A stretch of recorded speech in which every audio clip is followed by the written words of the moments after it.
Let's talk about how the Black church works with deities and conjure them up. When you begin to use epithets, which are labels and descriptions, to describe a spirit, a ghost, a frequency, a energy, these are all scientific terms that have been turned into religious words, sharing same roots and etymologies, not making any difference between the spiritual and the science, seeing as if the Dath, D-A-A-T-H, means knowledge in Hebrew, and that word means scientia in Latin. When you begin to say the everlasting God, you're working with a specific deity and a specific entity. And I know that oftentimes we begin to clump in El of the Hebrew Bible and just attach all of these different epithets without ever researching where these epithets can be found in history, without ever researching the Hebraic meanings behind the names, without researching the different offerings and sacrifices associated with these epithets. And if these epithets be attached to just one specific deity, we begin to miss out the people whom worship these deities with different epithets.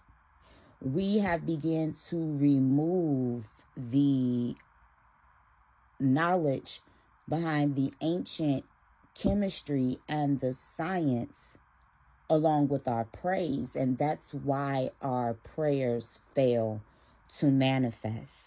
You cannot have knowledge without science. That word doth in Hebrew, that means knowledge. The root of that is yada. Yada's root is also going to begin to bring you to hoodoo, making hoodoo, which means India, praise, and thanksgiving, mentioned in the Bible over 100 times, the ancient science. That ancient science is going to be named chemistry. Chemistry is found in Kemet or Ham or in Egypt. When you begin to go to Egypt in 1550 BC, you will see the Ebers or the Hebrews papyrus in ancient Egypt using herbs, roots, spices for medicinal purposes, for abortions, as well as for extractions of demons. Whatever we bind in heaven, the study of the heavens, i.e. the sun, the moon, the stars, the planets, and an alignment, is called astronomy. The study of the heavens and its impacts on people, places, things, and historical events is called astrology. This, in the Hebraic sense, would be called being a seer. And we were called seers before we were called prophets. The prophet or the Nabi is the one who proclaims or the one who announces. The seer is the one who interprets, the one who sees the vision.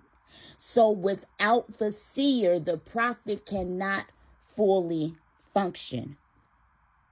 And the seer cannot fully ascertain that which it is that needs to be told to individual kings, priests, prophets, and nations without first ascertaining the direct knowledge of astronomy and astrology. And this concept would become known as hoodoo. This is our ancient praise, our ancient science, our ancient herbalism. There will be no binding in earth without the direct studies of the heavens. And the heavens is Hashem, and the kingdom is within.